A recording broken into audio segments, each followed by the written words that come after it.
guess I'm gonna get started. Just wanting to give everyone like a little introduction. This is my first Substack Live, so I'm actually a bit nervous, even though I do media work, and I'm just super glad to be here and that just trying this out for once. Well, so I'm Jen, professionally known as Jennifer Heinen. I'm a fashion psychologist, and I write the Style Mind Edit. I do consulting work. I do many things. I speak keynotes, and in general, I just explore how what we wear shapes how we show up in the world, and how the world shapes what we are allowed to wear, pretty much. And I have a few problems with that. So that's what the Style Mind Edit is for. And I guess what would be probably quite helpful for many people to know is what is fashion psychology in the first place, because I think many of people who have been within the fashion girly vibe and have been, been interested in fashion, they don't know that that niche, that term exists for a while.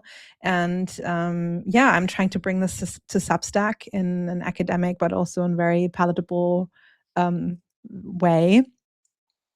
And fashion psychology exists because humans don't live from the neck up. Yeah, pun intended from my last post that I posted on Tuesday. Because we walk through the world, negotiating the world through our bodies, and clothing is just such a big part of that negotiation. Clothing affects how we behave, how we feel, how we show up in the world. And I think for many people, when you're not doing this intentionally, like if you're thinking about it, you are actually missing out on one of the biggest and strongest tools for your nervous system. And like I just said, that I just published an essay this week breaking down the 7 negotiations your wardrobe runs constantly, which is safety, status, energy, grief, time, desire, and power. And most of us are running these on autopilot without even realizing it. And I think that's kind of the kicker. Once we start to realize what subconscious ways we are doing, in what subconscious ways we are living in the world, we are starting to actually step into the power that we have and can bring. And unfortunately, this is something that women have to focus so much more on in general. Maybe to give you a little bit more background on why I even do this. So I have been in the fashion industry on product for over a decade. Well, now way over a decade. And I have spent my entire career on product. I was a designer, I was a stylist, and it was always really fascinating to see, whenever I made a garment, how people moved in it. And yes, from an aesthetic perspective was one part, and was one of the main parts of my job. But how they started feeling, how their face changed, how they felt. And I oftentimes asked models when we did fittings, like, how do you feel in this? And that was not just somatically, it was full body experience. And I realized that within myself, that I am questioning, why am I wearing what I'm wearing? Or why do people react to me when I'm wearing big, bold glasses versus blonde, long hair? So it kind of, that was psychology already at play. I just didn't have the terminology for it. So I ended up going to do my master's degree, and I'm an accredited psychologist now, and I do research and I write all things fashion psychology and the intersection of identity and feminism and power and empowerment, leadership, interpersonal relationships. This all comes into play. Yeah. I do also write, as many of you know, my Once Upon a Lie series here every Friday, where I deconstruct fairy tales and the lies that they tell about women's bodies and power. Um, I've written about Rapunzel's glow down, why cutting her hair wasn't empowerment, it was dimming herself to be loved. And I wrote, the last one that I wrote was Lady of the Lake, uh, which is why which was all about why powerful women are kept elsewhere, allowed to have magic as long as they stay out of the room where decisions are made. And thank you so much, Heather. Thank you. It's been like writing on Substack has been such a like a growing journey for me because, to be really honest, like I'm severely dyslexic, so I never envisioned I could be a writer. I always thought, okay, I could probably swing a speaker, but writer was always kind of like uh, something that I felt uncomfortable with. I did write. I journal. I wrote. I write shit ton of notes, and I also do like to still do this analog with like a book, and then try to make sense of what I'm writing.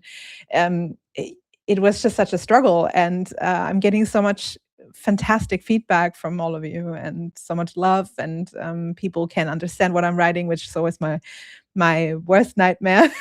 I'm so worried that people cannot understand what I'm doing. So, yeah. Oh, I see more people are joining. Hi, I'm so excited you're all here. I'm a bit nervous. I have to repeat it once and again because it's my first live. And yeah, so I'm just going to babble for a while and see if, yeah, you can take some things away from this. So yeah, I just spoke about like the Once Upon a Lie and why I'm writing this, and it is it is so the Once Upon a Lie series started out really interestingly. My husband and I, we were talking, so to be really upfront, I'm a Disney adult. So I grew up with, going to Walt Disney parks and watching all of the movies. We even had them on like the VHS tapes. So like I'm like one of the old school Disney adults. And I even have tattoos of Disney movies that mean a lot to me. And it was crazy because my husband is not at all. And we talked about it last November-ish. I think it was in and around Thanksgiving. We were talking about like, I think it was Cinderella that came up. And we kind of like discussed how I never liked Cinderella, the movie. Like I loved the outfit. I loved the sparkling, shiny dress, but um I first of all, I knew from German history the old fairy tale, and I knew that the old fairy tale from Grimm is very grim, pun intended. It's very brutal. Like they cut off the heels and chop off the toes and try to make it fit into a shoe, and I'm like, the one thing that bothered me the most with this whole story is like, how can you forget her face? Like, okay, so you can only find her because she has a very small shoe size, but other women have other shoe sizes too. So what? You spend an entire evening with this woman out, and you don't remember her face, and that kind of was like what started this whole debate. And then we started going deeper into this, and then the more I thought about it, the more I realized that I actually grew up with a story, a fairy tale, that actually diminishes me, that actually says that my time is running out when the clock strikes 12, that which has massive age implications. um, and yeah, it kind of spiraled from there. And I have been writing since. And the Once Upon a Lie series is probably my boldest series, and I'm very proud of it because I'm actually getting all of my feminist rage out of there. And I'm seeing with people commenting so vigorously on it that it's not just me. And I love that about Substack so much, that we can, yeah, just like relate to one another in our lived experiences. So yeah, speaking of Once Upon a Lie, tomorrow I'm publishing, and yes, it was not really intended, but it's about a white rabbit. Even though it's Easter for most people who are, yeah, in Easter mode. So I'm publishing about Alice in Wonderland. And it's not the whimsical version because Alice didn't fall into fantasy. She fell into disassociation. And for me as a psychologist, it's always crazy to look at it from like many aspects of things. And Wonderland is pretty much, just to give you a little teaser, is what her mind created to process a world where women had like no legal personhood, no exits, no doors. I'm not sure if you know, but Alice in Wonderland, the first edition, was published in 1865. So we know from like period dramas and etc. how marriage was strategy and how it was for the woman's survival. And it's so fascinating to look at it through the Alice lens. So I really hope that you will enjoy that piece. Yeah, it's going to come out tomorrow at the usual time around noon, so you can read it on your lunch break or in the morning. Ruining your morning straight away. So yeah, but I think a lot of people wanted to relate to Alice so much because she is, especially in the Tim Burton movie, she is portrayed as such a strong woman and a fighter and a warrior. And that's pretty much like womanhood explained, right? She's trying to fight the system that she's disassociating in and seeing it in the worst possible way. There's a big substance abuse aspect of the story too that I actually had to do research in. So I'm very excited for you all to read it, and I hope that's it's opening up a lot of thoughts too. So yeah, I'm keeping you apprised. Yeah. So also, I wanted to use this live not only as an introduction, but also for you all to, be able to ask me questions if you have like anything that's burning on your mind, or even ideas that you want me to look at from like a fashion psychological lens. I really want you to like have the ability to shape what the Style Mind Edit is about, because I want to create a community that's safe for all of us to express who we are and to just not give as much a fuck anymore. Apologies for my cursing. I actually appreciate that about Substack because so many people are cursing on Substack, and I'm like, yeah, I curse like a sailor. I just usually try to avoid it. So yeah, if you have any questions, please drop them into the chat box, and I'm trying to get to them. I have a few questions that I received that I want to go through over the last couple of weeks, and I'm just going to dive straight in because I see a few people are already here who have started asked a few questions of those. So one question I have written down here. So what exactly is a glow down, and why do we do it? That's such a good question, because a glow down is where you dim yourself to be loved or accepted. And that's such a hard truth, like to swallow. And I discussed this so thoroughly in like the Rapunzel aspect in the, Rapunzel Once Upon a Lie, because she was losing her golden hair, and no shade to brunette short hair people. Like, sorry, like seriously, I have short brunette hair, and so it's just like the so societal expected pretty hair is long blonde, and brunette and short is usually, especially short hair, is considered not very feminine, and all of these aspects of things.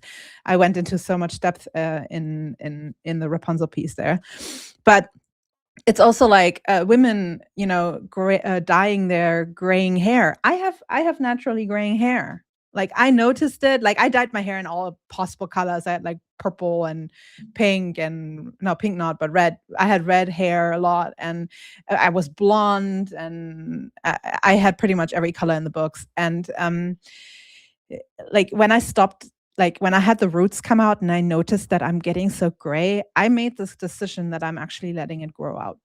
And that was so crazy because I was like 20. I think I saw the first gray hair with 21, and I didn't really notice that it was a lot. So I was kind of like continuing to dye my hair. And then I think with 25, I stopped, and I let my gray hair come out. And I'm young. right? Like I'm still relatively young, but dyeing my hair and getting rid of this beautiful silver sparkle that I have in my hair just because it is a marker of aging and aging is considered bad in our society. It's just something that I didn't really want to do. And I wanted to refuse this, to even label me not dyeing my gray hair as a glow down, because I think I'm glowing literally more with my gray hair. And we do glow downs and glow ups and all of these kind of modifications. We do that because the world has taught us that too much is too dangerous, and that glowing, being powerful, visible, unapologetic, makes us a target, which it does, but we are forced in a way to dim ourselves preemptively, and we call it being practical or mature or appropriate. I hate that the most, but it's survival logic. And that's kind of what I know most of you already know, that I say these kind of things. It's survival logic, dressed up as choice, right? We're being told we're allowed to choose, but in the end, it's just us trying to survive in a world that is coined against us. And yeah, glow downs or, fitting in is sold to us as empowerment. And in Rapunzel's story, her haircut is that from Flynn Rider is framed as her becoming independent. But she has lost her power to get the love, and that's not empowerment, that's just compliance. And like I said, no shade to brown hair girlies. I love brunette hair. I love all colors and shapes and forms of hair. So, but just from a societal lens, it's infuriating. So I hope that answers the question. I see just now that Heather, you asked about my research and how do I go about it and how much time it takes for me to put an article together. That is like such a good question because, like I said, I'm dyslexic, and dyslexia is really painful when it comes to typos. Luckily, we have a lot of autocorrect, right? In Word or whatever text ed we are using. So yeah, the thing is that I have mapped out kind of a rough content calendar. I have like a list of fairy tales that I have beef with that I want to discuss, and I'm trying to feed it into matching it with certain milestones throughout the year. Like as an example, the seemingly most favorite piece at the moment is still the Red Riding Hood piece, which was a rough one to write. Was also the first one I had to put a trigger warning in, which was interesting. And I'm keeping the trigger warnings in because I don't want anyone to get triggered with my work, and to just be aware that you are reading something that's rough to digest. And yeah, and then whenever news pop up or something comes along that also makes sense, I jiggle that around. So that's that. But writing itself, well, I read the story again, like I bring it back into my my conscience. I even potentially watch the movie, but I like to go further back into the source.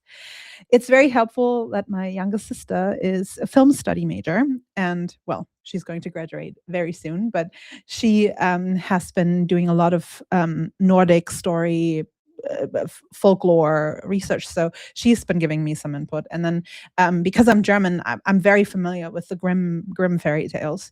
So I have already kind of watched a few of the Disney adaptations that Grimm had already looked at, or Hans Christian Andersen.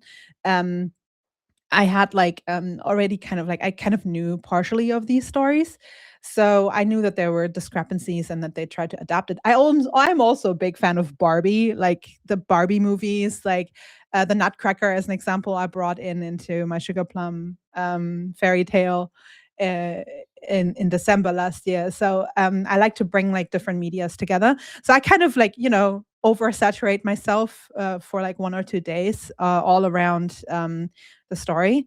And then I start writing notes down and everything that I notice. And then I have to do some research. So I actually pull up some research articles or look into what people are discussing. And I just kind of bring it all together.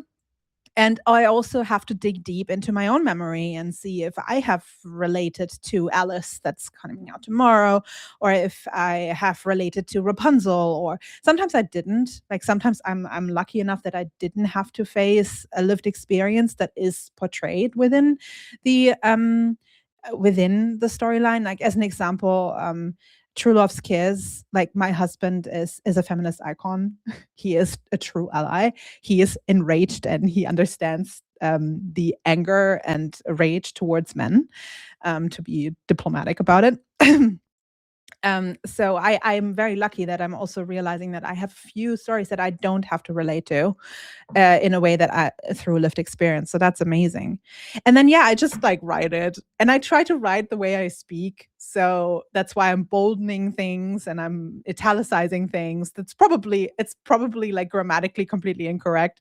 It's just like how I think and how I write. You see that very raw on my in my Once Upon a Lie series, because it's also a very where my emotions are getting away with me. Like I wrote the Hansel and Gretel story because I had to, and that was the roughest one. That was the roughest one that I also needed more time, because that was about the Epstein files, and I had to literally I had to just sit down with it and try to metabolize it, because it's such a rough topic to do. So yeah, trying to just bring everything together and writing it. It's very different to the other pieces, like Dinner Closet. I have research for all of the fashion psychology aspects, like the 7 negotiations that I brought out like this Tuesday. It was very much, just what I've studied and what research is out there, and what social psychology and identity theory bring up. And then I'm not the only fashion psychologist out there. There are so many people, my colleagues, who are publishing research. I have peer reviewed. I have a paper in peer review as well. So we are academics in the end as well. So it's really fascinating to just bring it all together. And I love that on Substack, I can just be very personal about it, and I can package it in a way that me as a younger millennial feel about it. So yeah, I hope that answers your question. And yeah, drop more. If you all have more questions, please feel free to ask. I'm also so glad that I can kind of like that you see a face to what I'm writing. I know I try to add like photos to my pieces oftentimes when I try to bring something personal into it.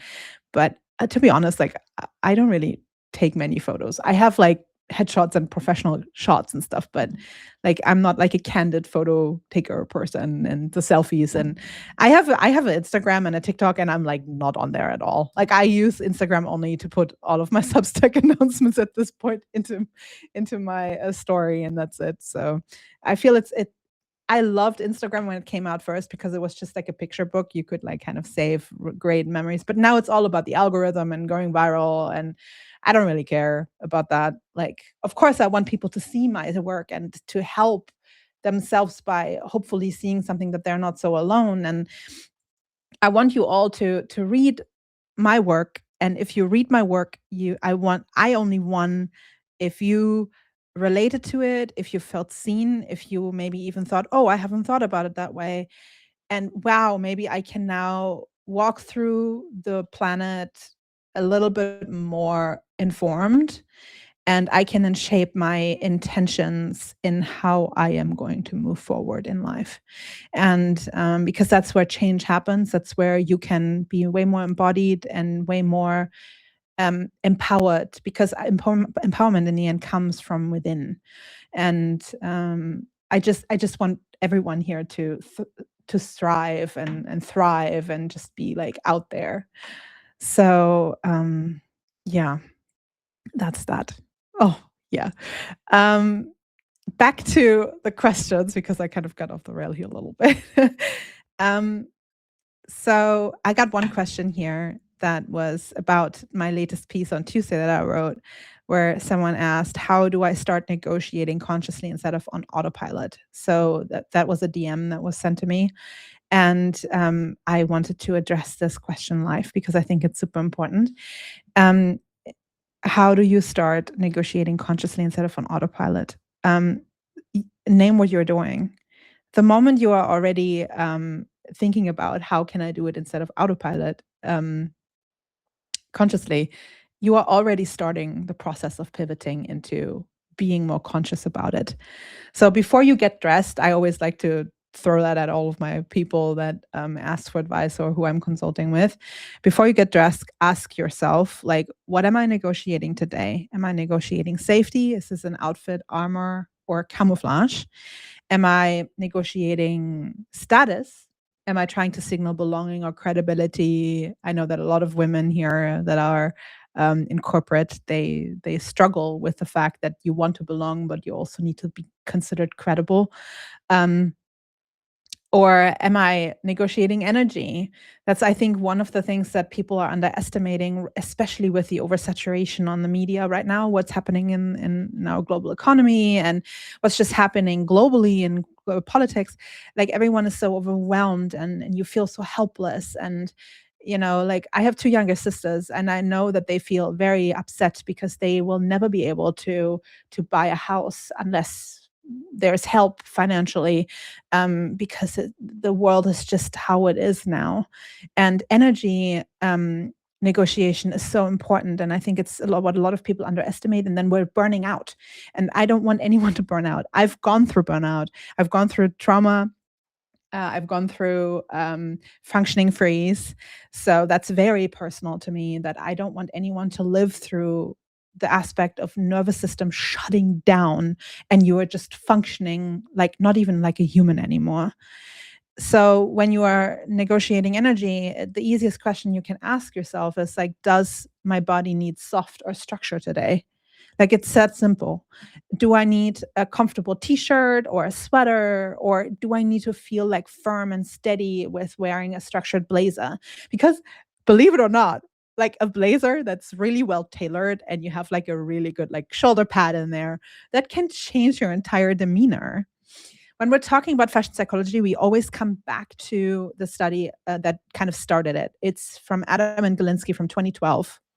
So it's not a young study. It's been reproduced since a couple times, and there have been aspects added to it, but they brought up the core of what fashion psychology does. And it's super simple. They did an experiment with 2 focus groups. One focus group was so both focus groups were handed a set of questions and riddles they had to go through. Absolutely ridiculous things. So that's nothing that someone with common sense knows. And then one group was given a white lab coat, and they were told it's a doctor's coat. And the other group was given the same white lab coat, but told it was a painter's coat. What they then observed was that the people who were considered a doctor's coat, wearing a doctor's coat, they were behaving like a doctor would, how society would consider a doctor to be. So they started thinking more strategically and ruling out, like going through a diagnostic system, pretty much, like ruling out things that couldn't be the answer. And the way they went about it, their behavior changed. And then they looked at the painter's coat group, and they went about it disruptive, like Silicon Valley-esque think tank. Like, they went about it like, okay, thinking outside the box, how can we answer these questions? And the interesting part about this was that you could see, like during this experiment, how when we attach meaning to clothing, if it's social, if it's personal, in this case, it was of course social, the stigma that is embedded in certain meanings attached to it, clothing, that will change your behavior if you want it or not. Someone followed up with the study and even told the participants what they were doing. And this was, of course, way more nuanced. And they still realized that they were behaving differently than they would actually. And my work goes a bit more onto the individual. So I'm looking at, okay, if we can use social meaning, how much stronger is the emotional and personal meaning to certain clothings? So I just want you to think about for 2 seconds about like a piece in your wardrobe that you have where you maybe know that there is, I don't know. It's like, I have a blouse in my wardrobe, and it's my grandma's blouse. And she was such a strong just such a strong and well-spoken woman, very clipped. She didn't say much. She whenever she spoke, she didn't speak much, but when she did, it had like it was a zinger, like a hit in your face, pretty much. And it was true.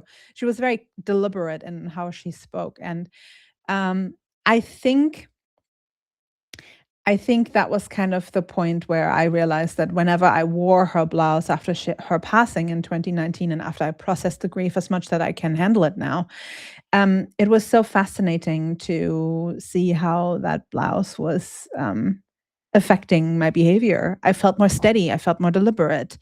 And yeah, my research was looking at that, and it still does. And I know that many of you probably have like one or two pieces in your wardrobe that has emotional and yeah, and just like memories attached to it, emotional meaning and memories attached to it, that will change the way you behave while you're wearing it. So I highly recommend for you all to just do a little wardrobe audit and see how your clothes can serve you rather than how they can make you look like something. Like so yeah. And that's what the negotiations are all about too. So energy negotiation is really important here in a world that we're in right now. And yeah, your wardrobe doesn't just reflect your energy, it manages it. And I think once you start realizing that that's a tool that is very powerful, it's going to change your life. And I know that sounds like hyperbole, but it's not. It can actually change your life. And I think we kind of lost touch because we are in the cycle of having to perform, having to consistently deliver, having to consistently be in peak performance, that we kind of forgotten that our nervous system exists. And we have forgotten to listen into our feelings, into our body. And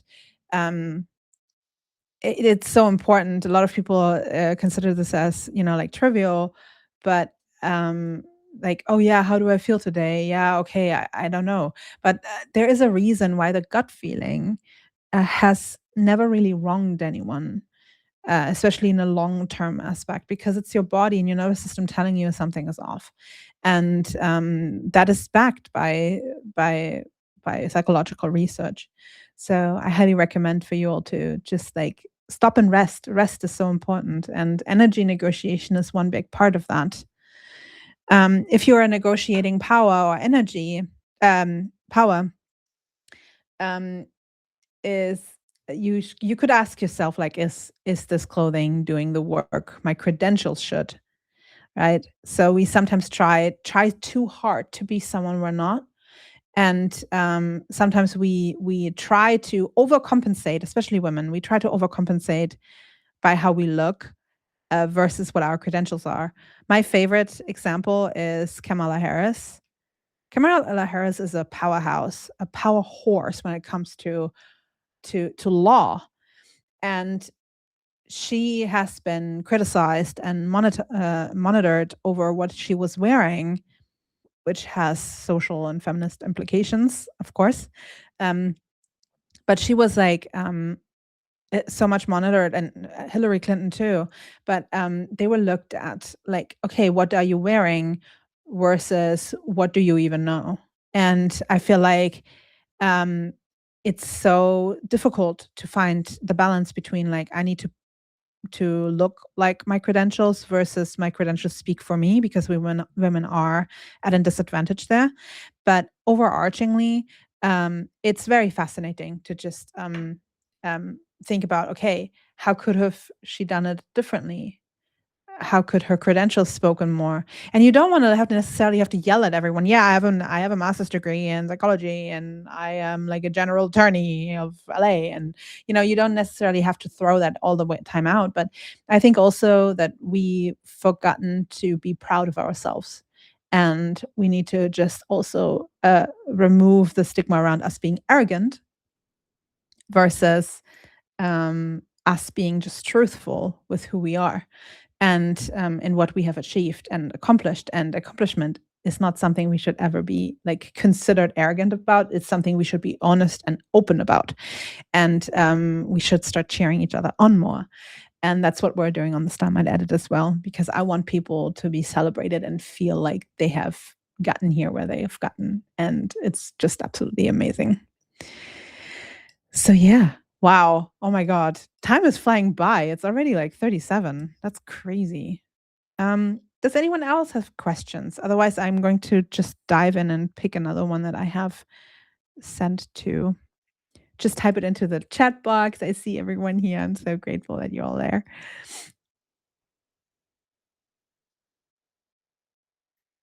Oh my God, I got so many questions. I probably have to write like literally like pieces about every single question. I could just write an entire piece about. Oh, this is a good one. Can men benefit from fashion psychology too?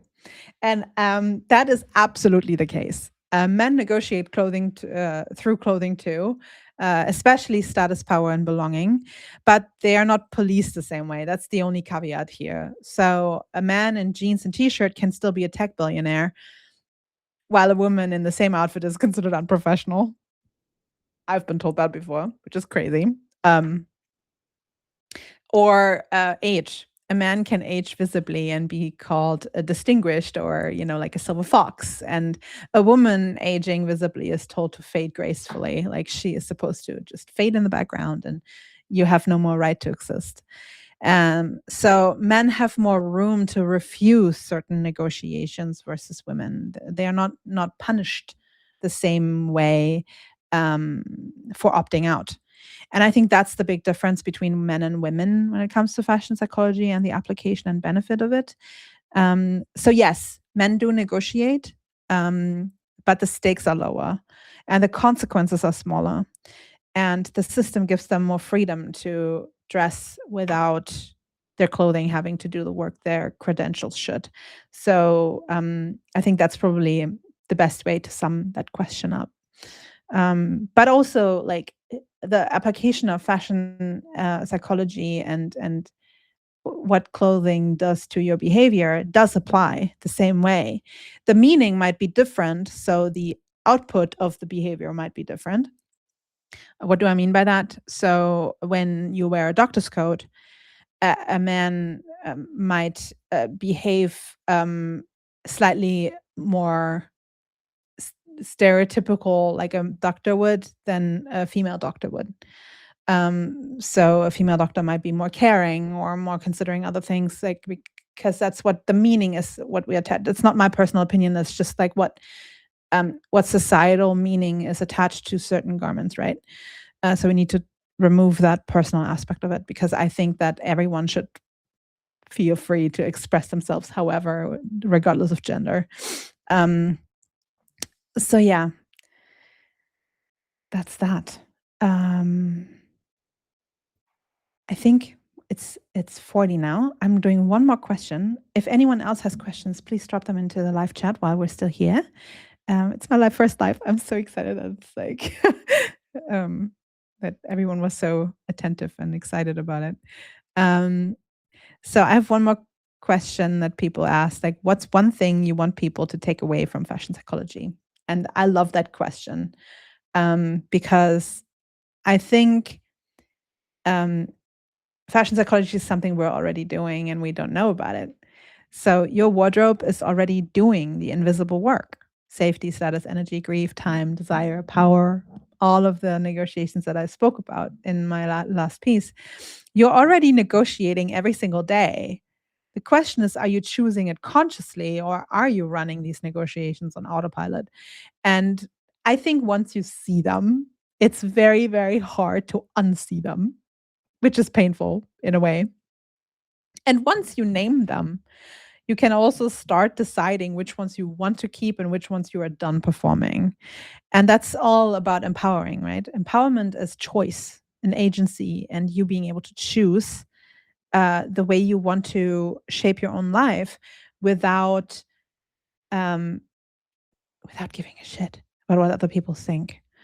And I think that's where the agency lives, and not in pretending that the negotiations don't exist. I think when people are ignorant to certain aspects, that does not make the truth disappear, right?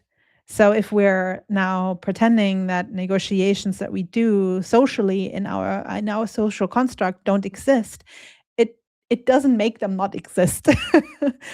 But once you start choosing which ones serve you and which ones serve the system that wants to control you, I think that's where the key takeaway from fashion psychology is, and the empowerment part of fashion psychology, and us just stopping to give a shit about other people wanting to keep us small. So yeah, that's that. Oh my God.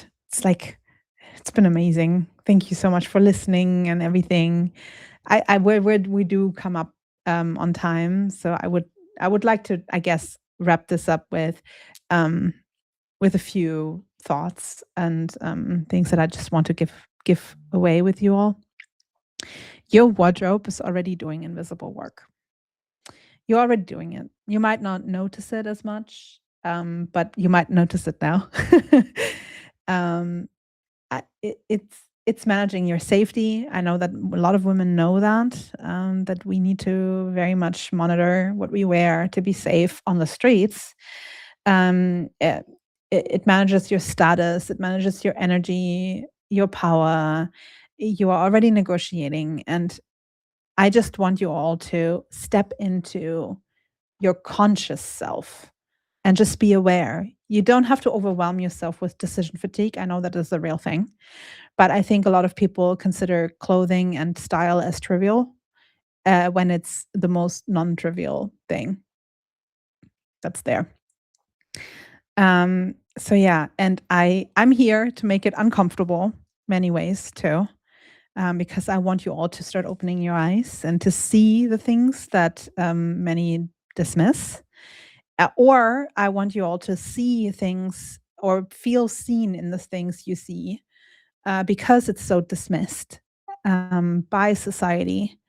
But you were right in the first place.